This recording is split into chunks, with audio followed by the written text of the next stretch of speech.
Esperamos que hayan disfrutado de la pausa café. Retomamos el Congreso explicando y hablando a continuación de las herramientas que existen en torno al trabajo para la integración laboral de las personas con enfermedad mental y también cuáles son algunos de los debates actuales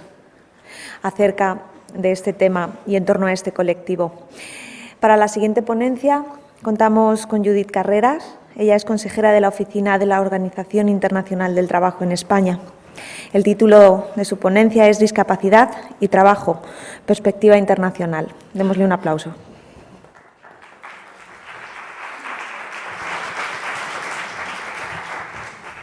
Hola, buenos días a todos y a todas. En primer lugar, quería agradecer la invitación a FEAFES Empleo a participar de estas jornadas. Igualmente, y tal y como se señalaba justo en la introducción, lamento confirmar que yo no voy a hablar de la perspectiva europea de la integración laboral de las personas con TMG, porque viniendo de la Organización Internacional del Trabajo no es, diríamos, nuestro mandato hablar de las cuestiones europeas, además de que propiamente tampoco no somos unos expertos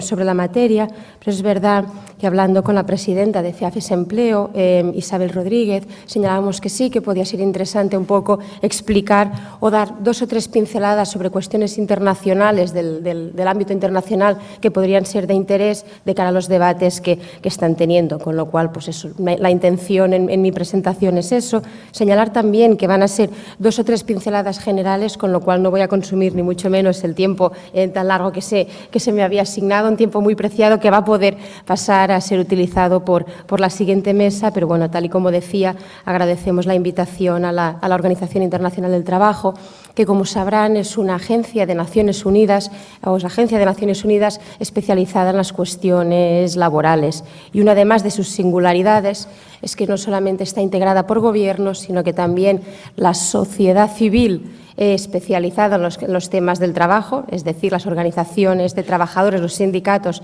y las organizaciones de empleadores forman parte de esta organización. Asimismo, yo también sé, y se lo quería transmitir, que el señor Stefan Trommel, que es compañero de la OIT en Ginebra y que además es la persona que viene trabajando de una forma intensa y dedicada en estas cuestiones, quería estar esta mañana aquí con ustedes, lo que pasa que por problemas de agenda me ha sido imposible poder estar, no obstante, pues eso también quería pues transmitirle las palabras, ¿no?, que me había señalado. Como les decía, a la hora de hablar un poco de cuáles son los debates que se están produciendo a nivel internacional con respecto a los temas de discapacidad, primero yo creo que es muy importante, aunque no les voy a decir nada nuevo con eso, señalar que la discapacidad forma parte de la conducción humana. Pues casi todas las personas sufrirán algún tipo de discapacidad transitoria o permanente en algún momento de su vida, ya sea por cuestiones accidentales como por el envejecimiento. Y, de hecho, la OIT, cuando hace esos estudios de qué número estamos hablando, pues señalamos eso, que hay que considerar que, de facto, en el mundo hay más de 1.000 millones de personas, es decir, el 15% de la población mundial que vive algún tipo de discapacidad reconocida. Y esas cifras van en alza. Son cifras que van aumentando, pues eso, debido al progresivo envejecimiento de la población y al incremento global de algunos problemas crónicos de salud asociados con la discapacidad, como diabetes, enfermedades cardiovasculares o trastornos musculares. Y si en particular de ese grupo observamos cuánto es la población activa, vemos que estamos hablando de 750 millones de personas en edad activa. Y eso es un dato muy relevante que hay que tener en cuenta también, claro, a la hora de cómo eso afecta a nivel de cómo se organiza el mercado de trabajo y las opciones de trabajo para esas personas. Hablar de 750 millones de personas es hablar de la población que vive en Europa, con lo cual eso pues tiene una dimensión muy importante a la hora de estimar esas cuestiones. Asimismo, dentro de los datos que se observan, otro factor o aspecto importante son las tasas de empleo. Y se observa que las tasas de empleo para hombres con discapacidad y para mujeres con discapacidad son más bajas a nivel mundial, y también sucede lo mismo en Europa y en España, que en el caso de los hombres sin esa discapacidad. Y en el caso de las mujeres, son más bajas que en los casos de los hombres. Y ya para terminar de dar un tercer dato, aunque yo creo que tampoco no les estoy aportando nada nuevo que no conociesen en los datos que les doy, pero sí esa dimensión más global, según distintos estudios de organismos internacionales, el 20% de la pobreza en el mundo estaría ligado con la discapacidad, es decir, que aquellas personas con discapacidad es verdad que se encuentran en situación pues, de condiciones económicas y de mayor vulnerabilidad. Todos esos datos de cuál es la realidad y dónde estamos, porque son importantes, porque un diagnóstico es previo y necesario para poder ver las acciones o intervenciones que se hacen. Y desde ahí nos podríamos preguntar qué se ha hecho a nivel internacional o cuáles son los mecanismos o herramientas que operan a nivel internacional. ¿Por qué tiene un interés eso? Porque lo internacional condiciona después las políticas que se deriven a nivel regional, en este caso Europa o incluso a nivel nacional, y porque también aquellos debates que se dan a nivel estatal después están vinculados a lo que sucede a nivel internacional. Yo quizá, y viniendo de la Organización Internacional del Trabajo, que es una organización que se creó en 1919, justo después de la Primera Guerra Mundial, muy asociada a lo que había sido justamente una batalla entre países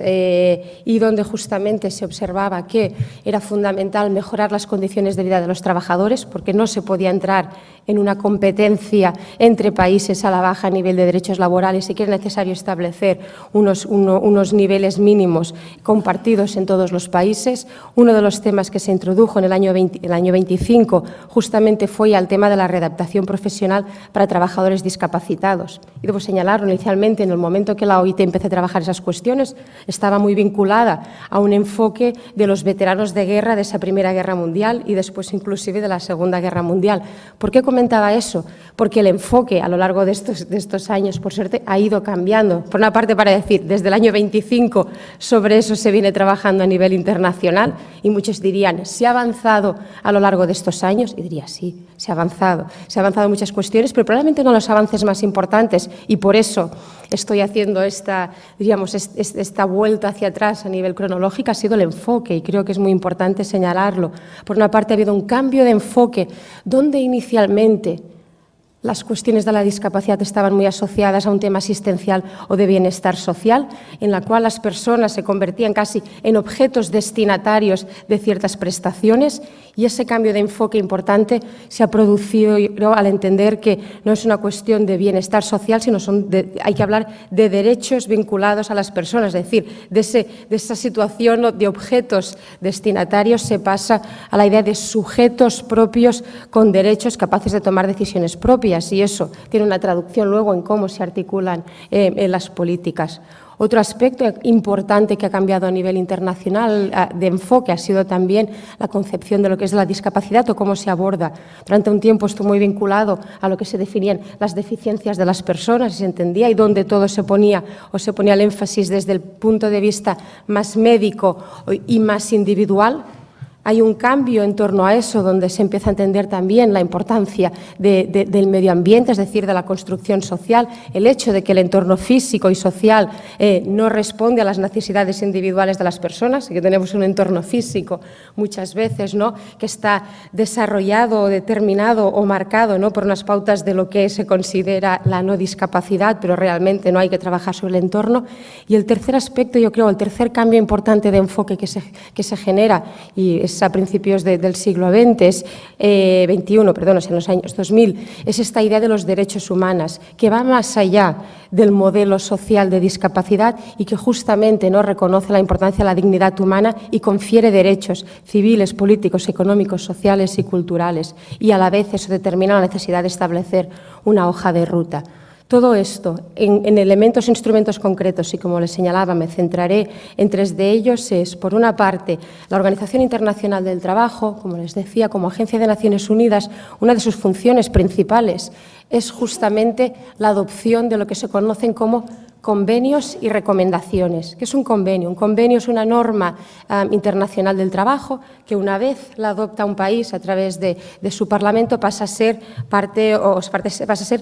de la ley de ese país. En ese sentido, en el año 83 justamente hubo un convenio que fue adoptado por España y ratificado por España a principios de los 90, donde justamente habla de la readaptación profesional y el empleo. muy centrado en las personas con discapacidad. Y de allí se derivan una serie de aspectos que pasan a ser parte de lo que debe configurar el ordenamiento jurídico de un país. Y eso además viene acompañado pues, de una recomendación sobre readaptación profesional y empleo, donde se recogen varios aspectos. Pero yo creo que el hito más importante a nivel internacional, y aquí sigue de nuevo, probablemente estaré refrescando cuestiones que ustedes incluso conocen mucho mejor que yo, ha sido la Convención de las Naciones Unidas sobre Derechos de las Personas con Discapacidad del año 2006, que entra en vigor en el año 2008, porque de hecho es el primer instrumento jurídicamente vinculante dirigido específicamente a las personas con discapacidad. Y en el caso propiamente de la OIT y de otros organismos internacionales, y así se lo señalo, nos emplaza a una revisión incluso de los propios instrumentos existentes. Y en los temas referidos a empleo para la Organización Internacional del Trabajo, una dimensión muy importante es el artículo 27, que se centra específicamente en trabajo y empleo, donde justamente habla pues eso, ¿no? del derecho al trabajo en igual condiciones que los demás. Pero no solamente habla de eso, sino de la igualdad de oportunidades y de remuneración por trabajo de igual valor, en condiciones seguras y saludables, incluidas la protección contra el acoso y la reparación por agravios sufridos. Y luego además también incluye un punto importante, que es todo el tema de asegurar que las personas con discapacidad puedan ejercer sus derechos laborales y sindicales en igualdad de condiciones con los demás. ¿Por qué tiene importancia eso? Porque eso está llevando, y en esos momentos estamos, y por eso también lamento que no pueda estar ahí aquí con nosotros Stefan Trommel, una parte de revisión de cómo se hace una reactualización desde un punto de vista de una organización como la Organización Internacional del Trabajo para dar respuesta a las nuevas obligaciones que confiere un convenio de estas características, porque es cierto que abre un trabajo importante. Y aquí vemos la Estrategia Europea sobre Discapacidad a nivel regional, que es una traducción de eso, la española también, pero eso es verdad que incluso dentro, como yo digo a veces, de la casa de la OIT nos está llevando a tener que actualizar datos que tenemos, hacer más estudios e incluso también, y recientemente se publicó a finales del año pasado, un estudio donde aborda algunas de las medidas referidas al marco del mercado de trabajo. Por ejemplo, se está observando ahora con detenimiento los temas del empleo protegido y las cuestiones de empleo protegido también versus, por ejemplo, un sistema de cuotas en un mercado abierto. Y es verdad que allí, por ejemplo, en los ejercicios comparativos que estamos llevando ahora a cabo, cuando se habla de los modelos o los sistemas de cuotas, pues, por ejemplo, se señala que si se trata de ayudar a personas con discapacidad con mayores dificultades a encontrar empleo, es importante que ese sistema de cuotas, por ejemplo, esté referido a las personas con una discapacidad más grave. No obstante, también se observa que si se trata de reducir el número de personas que solicitan subsidio de discapacidad, pues probablemente el tema de cuotas debe abarcar el modelo más amplio, y estamos estudiando también distintas modalidades de lo que en algunos países se está llevando a cabo para facilitar el intercambio de experiencias. Y, por ejemplo, observamos que algunos países han desarrollado sistemas de cuotas que incluyen expresamente la discapacidad intelectual, como por ejemplo es el caso de Japón, donde hay un sistema de cuotas en ese sentido, o por ejemplo temas de problemas de salud mental, como sería el caso de Alemania. Estamos haciendo también trabajos con respecto a los sistemas de cuotas en torno al tema de la contratación o el pago de tasas, o en el caso de conocer de eso, pues el contratar producción o servicios a talleres, es decir, los enclaves laborales, formar a trabajadores con discapacidad o hacer aplicaciones técnicas en los lugares de trabajo. Otra de las líneas, y ya iré terminando con esta, en la que se está trabajando, es un análisis en concreto de cuando hablamos de las medidas de apoyo al empleo, en concreto qué medidas son y qué ejemplos concretos hay sobre eso y cómo están funcionando en distintos países. Medidas de apoyo al empleo, que algunas van destinadas al empleador, otras a la persona con discapacidad, y observando también características distintas de si son ayudas en especie, como por ejemplo proporcionar material especializado para el trabajador o material especializado para la vida cotidiana, o facilitar, por ejemplo, el transporte, habiendo casos en Australia donde hay subsidios para la movilidad de esos trabajadores con discapacidad, o toda la dimensión, por ejemplo, de las ayudas económicas, que algunas de ellas me imagino que de ejemplos se habrán visto en la mesa anterior, como podría ser en el caso de Bélgica, donde, por ejemplo, se estima pues eso, que si hay una menor productividad, el salario que paga el empleador es menor, pero este se ve compensado por los organismos organismos públicos, como distintas modalidades en las que se está trabajando. Y otra de las líneas fundamentales en las que en este momento está trabajando desde la Organización Internacional del Trabajo es en los temas de participación, porque forma parte del ADN propio de la organización, al ser un organismo tripartito, como les señalaba, con la idea de que nada para la discapacidad sin la discapacidad. Pero al mismo tiempo también sí que quería señalar una de las herramientas que está puesta en funcionamiento desde hace unos años, que es lo que se llama la Red Global de la OIT sobre empresas y discapacidad, en la que participan distintas empresas. Justamente en este momento la gran mayoría son empresas multinacionales, pero la idea también es ir abordando y dando asesoramiento a pequeñas y medianas empresas en temas específicos de formación para justamente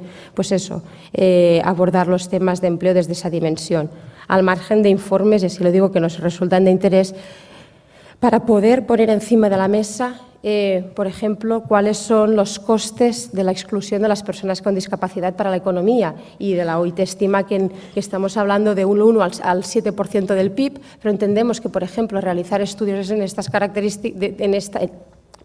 en esta línea es importante justamente porque puede ayudar a visibilizar los temas. Y ya, como les señalaba, para terminar, he hablado de las herramientas OIT, del Convenio de Naciones Unidas, y sí que quería terminar quizás señalando un hito que va a tener lugar este año, porque creo que tiene una relevancia particular. Como sabrán, hay lo que se llama los Objetivos de Desarrollo del Milenio, que han sido unos objetivos que han marcado la agenda de cooperación en los últimos 15 años, del año 2000 al año 2015. Esa agenda ahora está en un proceso de revisión y de reactualización para ver cuáles son los objetivos que se marca la comunidad internacional para los próximos 15 años, pero uno de los elementos más importantes, y hay que señalarnos que ya no hay esa lógica de son objetivos que se marcan para los países desarrollados que luego apoyan a los países en desarrollo a través de la cooperación internacional, sino que la singularidad de la nueva agenda es que son compromisos que se llaman de carácter universal, que van a obligar y obligan a todos los países a desarrollar planes de acción específicos para conseguir esos objetivos, lo que se conoce como la Agenda post-2015. ¿Por qué eso es importante? Porque en esa agenda post-2015 se han establecido 17 objetivos, cada objetivo tiene metas y dentro de esos objetivos hay algunos muy específicos que están referidos a los temas de discapacidad. Por ejemplo, el objetivo 4 hace referencia a garantizar una educación inclusiva y equitativa y de calidad, y allí aborda en particular la realidad de las personas con discapacidad con un emplazamiento a que para 2030 se eliminen las disparidades de género en la educación y se